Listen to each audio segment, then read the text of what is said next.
Hello, welcome to the Good Old Days of Radio Show. This is John Tefteller, and we are doing a mini-series on married comedy teams. So we're going to continue along that vein. I guess we are in times in which people want to laugh rather than be either scared to death or horrified by our Thursday-type shows. So they come to listen to comedy more than other things right now, and that's fine. There's lots of comedy out there. Comedy can either be very good or it can be quite dated. So we've tried to steer away from the dated ones and stick with the ones that could apply to anything going on in the year 2024, just as much as it did in 1949 when we hear this episode of Phil Harris and Alice Faye. Phil and Alice were married for quite some time. Alice started out as I would say big band singer, but she started actually before that, before they were actually big bands. She started as a personality type singer. She married Phil Harris, and they started out on a show called The Fitch Bandwagon in about 1945-46. It became so popular that they were given their own show, the Phil Harris Alice Faye Show, in 1948. And those shows did not last a long time because television was creeping in. But while it was on air, the Phil Harris Alice Faye Show was definitely one of the best, funniest, well-written shows on radio. And just about every episode has some really, really great humor that is just as fresh today as it was back in 1949. In this particular one, Phil is going to be the volunteer fire chief, and so we will let that go and see you when it's done. Good health to all from Rexall.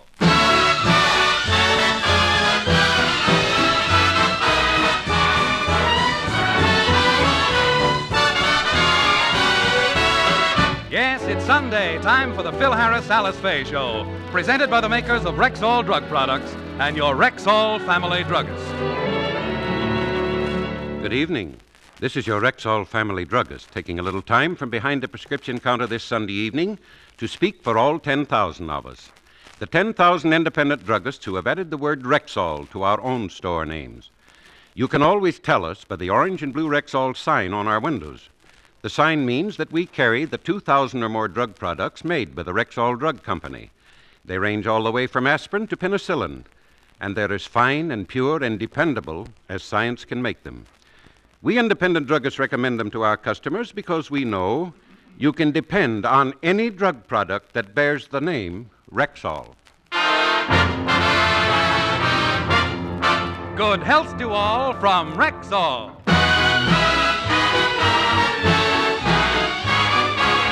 And now your Rexall family druggist brings you the Phil Harris Alice Faye Show, written by Ray Singer and Dick Chevrolet, with Elliot Lewis, Walter Tetley, Robert North, Janine Roos, Ann Whitfield, Walter Sharp and his music, yours truly, Bill Foreman, and starring Alice Faye and Phil Harris.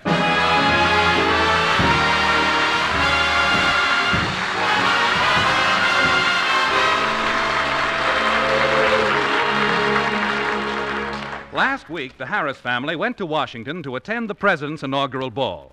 They returned to California yesterday, and as we look in, we find Alice, Phil, and the children at home. Phil, wasn't that a wonderful trip to Washington? Sure was. You know, we met a nice group of people there. You know something, honey? Our president, Mr. Truman, is a pretty regular guy. I'll say he certainly is. But while I was dancing with him, I thought it was very rude of you to keep cutting in on us. It was not rude. I was being very respectful. Everybody said it was an honor to dance with the president, so I thought I'd ask him.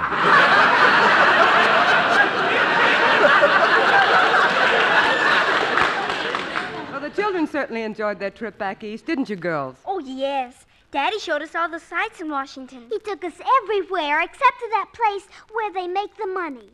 We wanted to see all that money, but Daddy wouldn't take us. Oh, you mean the mint?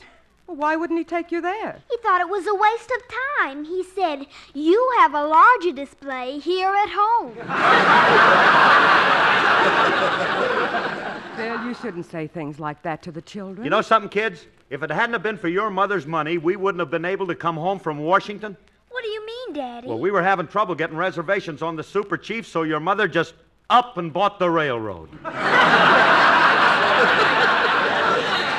Oh, Phil, It's now known as the Atchison, Topeka, and Alice Faye.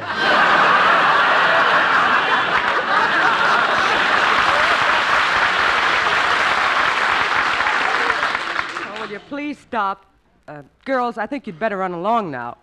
Look, Alice, all kidding aside, if your brother Willie ever finds out how much you spent in Washington, he's going to blow his top. There's a guy that saves every penny he gets his hands on. Oh, Phil, that's unkind.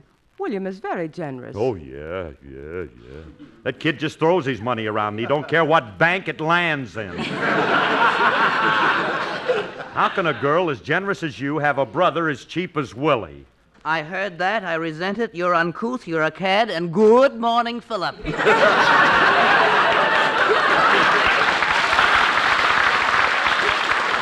Hey, Alice, listen to this kid go. He's really spinning. Old triple-tongue Faye this morning. Philip, please don't pick on me. I feel bad enough as it is. All right, I'm sorry. What's the matter, Willie? I didn't sleep a wink last night. My poor head feels twice its size. I feel like I'd been out on a binge. Well, it serves you right. I warned you about drinking them double Ovaltines. Philip, it's not from drinking. You know I don't drink. But I imagine this is the way a hangover affects you. Just what does a hangover feel like, Philip? A what? A hangover. A what? A hangover. How do you spell it? Stop pretending. You must know what one feels like. I'd have no way of knowing. Look, when you see Frankie, ask him. I believe he once knew somebody that had it. Oh, leave him alone, Phil. He doesn't feel well. What's bothering you, Willie? Well, I'm suffering from an affair of the heart. While I was away, Miss O'Connor broke our engagement, and now she'll never marry me. What are you kicking about? What do you want to get married for anyway? When a guy gets hooked, he's like a ship that's tied up to a dock. Ah, but when he's single, and he's free to roam the seas with a different girl in every port. And a big... too, sailor. Reverse your engines. You're heading for a reef. Rammed by my own destroyer. Well, I have to run along now. I have an appointment with the mayor. The town council's trying to find a new chief for the volunteer fire department. Why do we need a new one, Willie? Well, because the old one was very lax in his duties. While we were away, there was a fire in the public library. It completely destroyed the cultural arts and science reading room. Isn't that awful, Philip? Oh, that's a catastrophe. Now me and Frankie's got no place to hang out. Well, I knew you wouldn't understand, Philip. And to think, yesterday at a meeting, someone was foolish enough to suggest you as the new fire chief. Me? You mean they wanted little old three-alarm Harris? They did, but I overruled the suggestion. Can you imagine any community with Phil Harris as fire chief? What a frightening thought. Goodbye, Philip. Goodbye. Guy's always belittling my ability. I think I'd make a darn good fire chief. I got a mind to call up the mayor and tell him I'll be glad to head his volunteer fire department. Calm down, Smokey. Calm down. All right. In fact, I'm going inside right now and call the mayor, and if they still want me, I'm going to be their new fire chief. So But, Phil, I don't think you... Oh, well, once he makes up his mind to do something, there's no stopping him. He's always getting himself into trouble. Well, he's as bad as Clancy.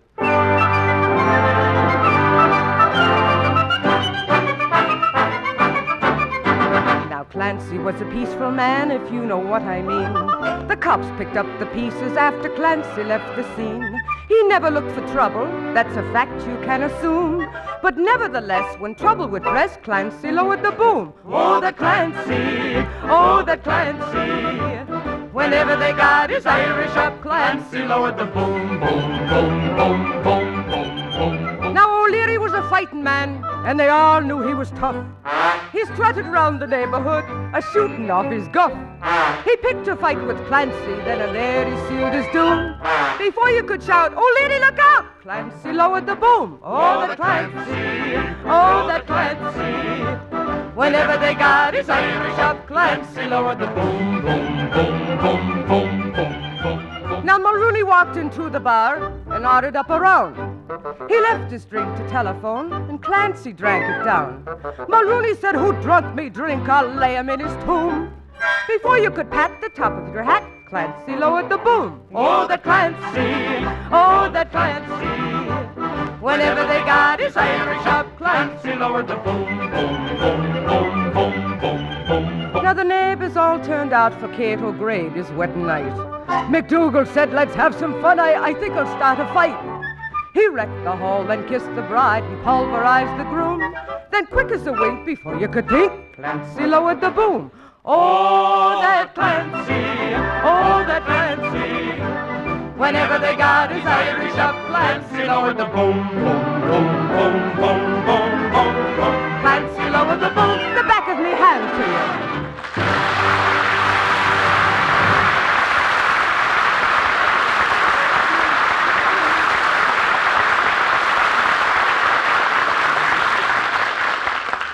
Hey, honey, I just talked to the mayor. The job was still open, so I accepted it. All I got to do now is to go down tomorrow and prove that I'm qualified for the job. Phil, please don't go through with it. Please, please. But I gotta. They need me. Oh, you ought to be proud. Your husband's going to be the new volunteer fire chief. Excuse me. Where you going? To call all the women in town and tell them to have their houses, husbands, and children fireproofed. Well, it's a fine state of affairs when a man's own mate has no confidence in him. I'll get it. That's Frankie. I think she'd be happy about my getting the job. It's a great honor, and I'm proud of being picked as head of the fire department. May not impress Alice or Willie, but wait till I tell Remley. Guarantee you he'll be proud of me. Hiya, Curly. Oh, hello, Frankie. Hey, come on in, kid. I got great news for you. Yeah, what's up? Frankie, I'm going to be the new chief. You mean you're going to run between here and Chicago?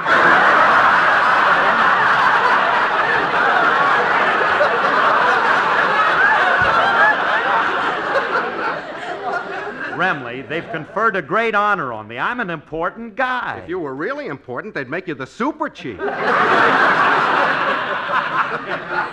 I'd rather be the 20th Century Limited. That runs in 2 sections. Remley, I'm not going to be a choo-choo train. Well, then you got no news for me. Wait a minute. Now, listen to me a minute. They've picked me for one of the most important jobs in town. Frankie, I'm going to be the new volunteer fire chief. Well, clang, clang, clang, and refill my extinguisher. Curly, what do you know about fighting fires? What's there to know? If there's a fire, you put water on it. Fire and water. That's all I need to know. Yeah, you might be right at that. Ain't nobody knows more about fire water than you do.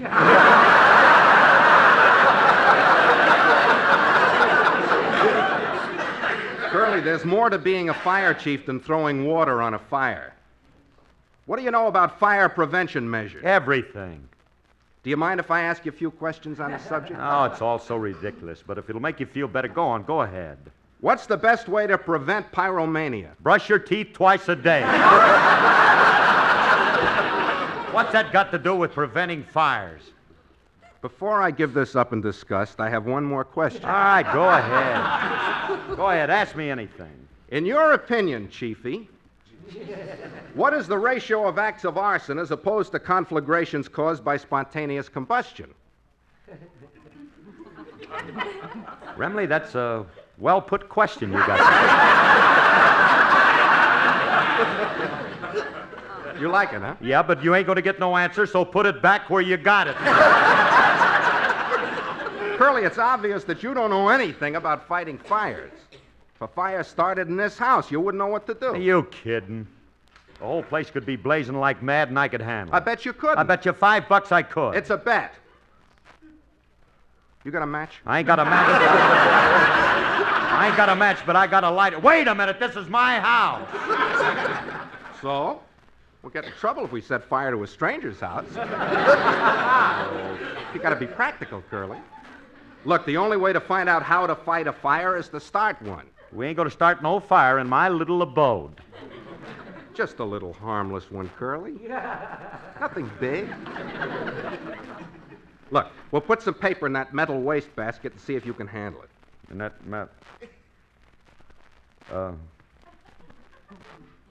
you sure nothing ain't gonna happen? Will you please trust in me? Now then, have you got any paper we can start the fire with? No, there ain't no paper around here. Wait a minute. How about this magazine? You can't burn that, Remley. That's a February issue of Radio Stars and Television magazine. It's got my picture on the cover. So? Won't be the first time you've had a glow on. I just put it in the basket. Yeah. Now, I'll start the fire and you put it out. All right, but be careful, Remley. All right. Just put this match to it. Hey, Curly, it's starting to catch. As soon as it really gets going, Phil, did you see my... Phil, the living room's on fire. Put it out. We just got it started. Frankie. Frankie, throw some more paper on it now and keep it going. Get a great Chief. big one. Okay. Have you two gone crazy? Frankie, you put that fire out. Sorry, madam, you're in the wrong department. I just keep them going. The chief puts them out. Oh, never mind. I'll take this seltzer bottle and put it out myself. Alice, don't. Leave it alone. Don't put it out. Don't. Oh, look what you did. You put out my little fire. Now I'll never become the chief. Phil, forget about being chief. Call the mayor and tell him you can't accept the position. Well, go ahead. Call him. We don't want to. Frankie, if you don't mind, I'm talking to my husband. I don't mind. Go ahead and talk. We'll listen, but I'm warning you, we ain't going to pay no attention. Now, Phil, listen to me. If you so much as light another match in this house, I'll cut every wire in your permanent wave machine. You wouldn't dare. Alice, I have to practice. Now, you heard me. I don't want any more fires started in this house. And that's an order. Yes, ma'am. And don't you forget it. No, ma'am.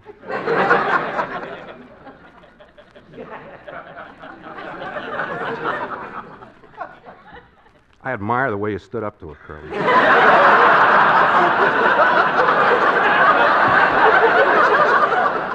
Now, wait a minute, Remley. She's the boss around here. Mm-hmm. Must be difficult living under a totalitarian regime. Maybe we can have her exiled to Siberia. Stop picking on Alice. She wouldn't like it there. After all, you can't blame her for not wanting to start a fire in her own living room. Now, come on. Let's go upstairs in my den. Yeah, that's just the place. That room's all wood. It ought to burn good. Now, wait a minute. We ain't going to start no fire in no room. We're going to play it safe, and we're going to put a fire in the fireplace. Yeah, fireplace. That'll be perfect. We can close the flue and fill a room with smoke. That'll give you the chance to practice rescuing a person from a smoke-filled room. Yeah. Certainly. Hey, that rescue work, that's an important part of a fireman's duty, huh? Sure. Hey, look, Remley, What? when I take over, this town's going to have the best chief they ever had. You know something? What? I'm going to write the mayor and thank him for the opportunity. Why thank him? Well, just to let him know I'm grateful. Yeah? You got to show your gratitude. Look, Remley, don't forget that in the wisdom of the sages who have lived in all the ages, you'll find a thread of thought that carries through.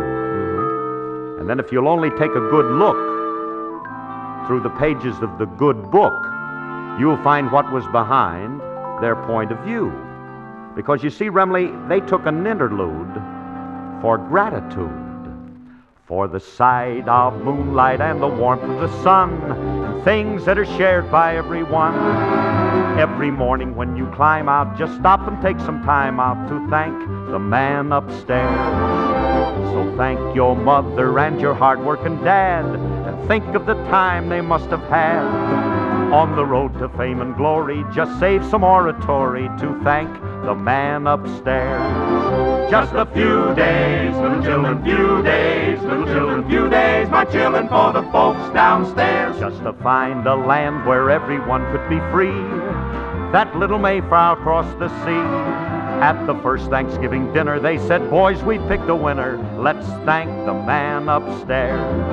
What was back of Lincoln when he made history?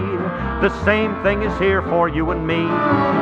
When you face your darkest hour, you know where to go for power. Just thank the man upstairs. It'll be a new day, little children, new day. Little children, new day was made for all the folks downstairs.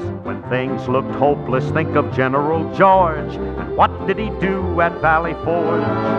There he stood one winter sundown and made his soldiers kneel down to thank the man upstairs. It was a new day, little children, new day, little children, new day was made for all the folks downstairs. Someday the world will realize in their prayers that someone above runs our affairs. So every night before you slumber, for blessings without number, just thank the man upstairs.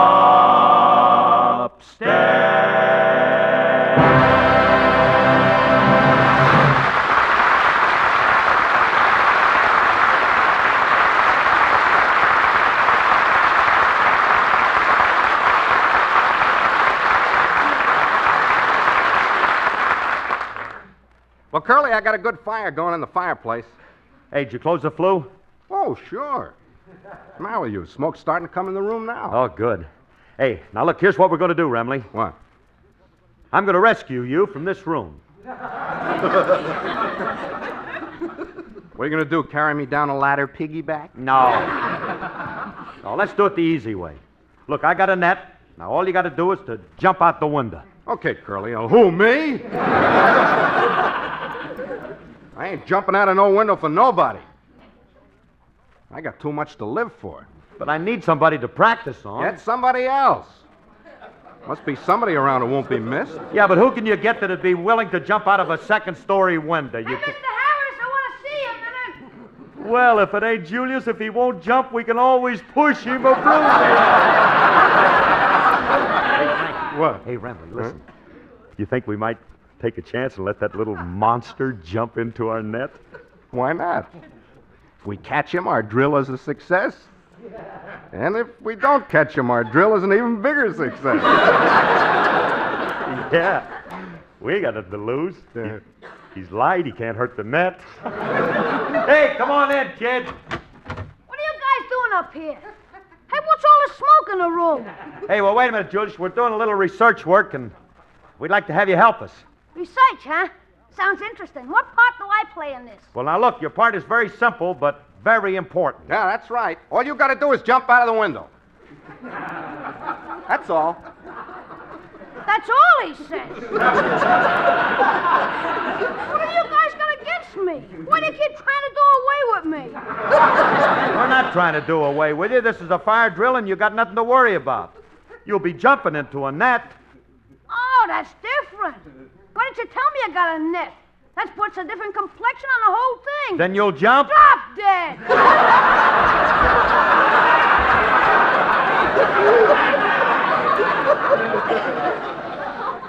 Let me handle him, Curly. I'll shame him into jumping. Julius, I know why you won't jump, and I'm ashamed of you. You're afraid. You're a coward. You're a yeller. You said it.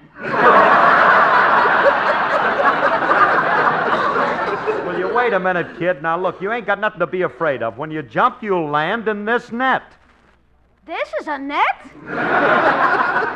Ain't it kind of small? Of course not. I caught some pretty big trout in this.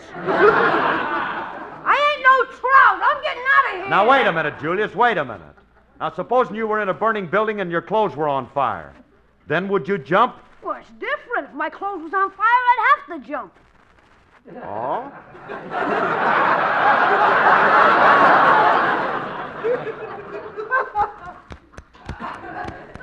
Ah, darn, this cigarette lighter'd never work. Frankie! Stop trying to light Julius. It ain't human. Don't do that. Besides, he's still wet behind the ears. He wouldn't burn well anyway. You guys got the most gruesome sense of humor. Come here a minute, Curly. I got an idea. What? Look, if we lock Julius in this room and the smoke gets thick enough, he'll have to jump. Yeah. Sure. Yeah. Hey, when I say the word, we'll run for the door. Right. What are you guys whispering about? What medieval torture are you planning for me now? You'll find out. Let's go, Remley. Right, quick. Let me out of here! The room's getting smoky.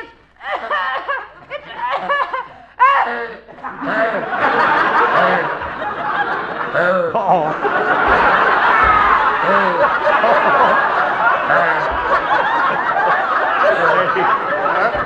Can you hear it? Yeah. Can you hear it? There goes old seal face again. He's starting to sound pretty good. He'll be ready to jump soon. Yeah. Hey! Let me out! This ain't funny! I'm too young to smoke!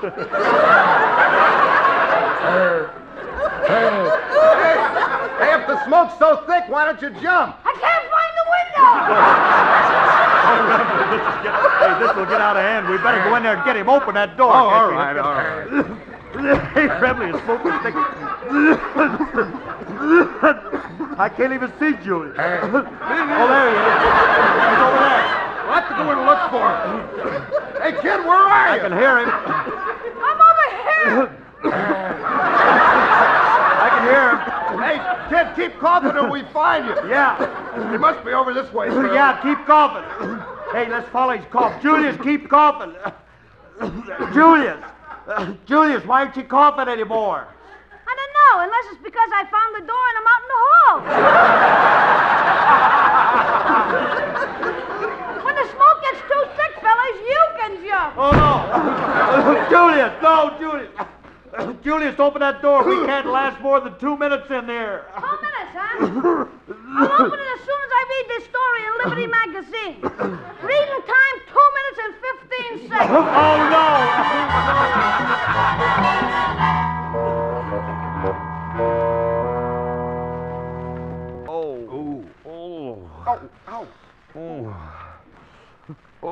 Thank goodness you're all right, fellas. Oh, every bone in my body hurts. Oh, I ache all over. Yeah. What happened, Alice? You were overcome by smoke, and Julius saved both of you. Oh. Bless his heart. Hey. Gee, thanks, kid. Yeah. Hey, how'd you do it? That was easy. I found a big net and I put it below the window. Then I rushed upstairs and threw you both out the window into the net. Oh, gee, kid, that was swell. You should... Wait a minute. If you were down... Wait a minute, kid. If you were upstairs throwing us out the window, who was downstairs holding the net? Oh, was somebody supposed to hold it?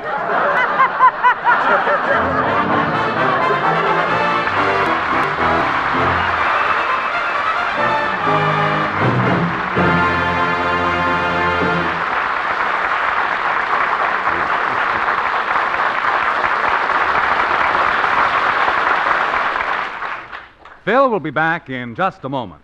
Meanwhile, our Rexall family druggist gets a customer just before closing time. Why, Mrs. Simpson, I was just about to close up. How come you're out on a blustery night like this? I need some cough syrup for the children, or I'd be right in front of the fireplace. Oh. Ooh, that wind goes right through my coat. Maybe we should try overcoats made of wood. Overcoats made of what? Oh, I don't mean what you think. I was just thinking of those snug little wooden jackets that are placed on the bottles of flavoring oils in Rexall's laboratories. Oh, why? What are they for? Well, we'll take this cough syrup, for instance. Certain fine oils are added to it to give it a pleasant flavor and aroma, so those children of yours will like it better. But those oils lose some of that nice odor and flavor if they're kept in metal containers or exposed to light. So the makers of Rexall drug products keep them in glass bottles, which are then placed in little wooden jackets to seal out the light. My heavens. All that trouble just so my youngsters won't make a face when they take their cough syrup. Well, that's the way the Rexall people are, Mrs. Simpson. They give that same extra care and effort to all of the 2,000 or more drug products they make. It's just one more reason why we independent Rexall druggists are always telling our customers, you can depend on any drug product that bears the name Rexall. You know, I'm beginning to realize more and more why you're always out polishing that orange and blue Rexall sign on your window. Well, can you blame me? That sign means ours are the only stores where you can get Rexall drug products. Good health to all from Rexall.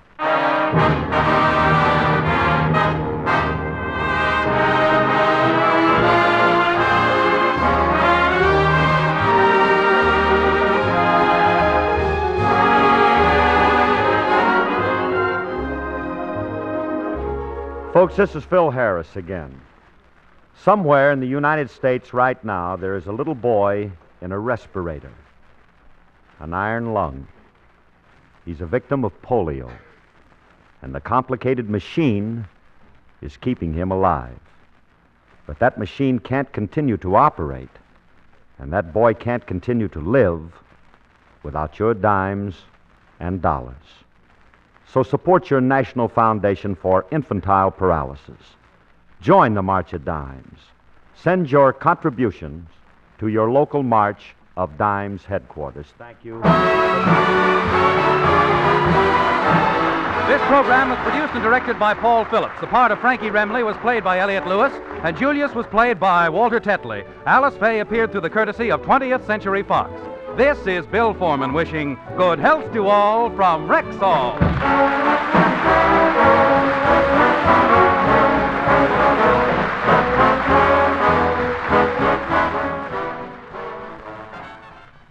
This is boy, don't tickle those musical fugitives from a pawn shop yet. I want to remind a little old lady in Boston that the Fred Allen Show follows immediately over NBC, the National Broadcasting Company.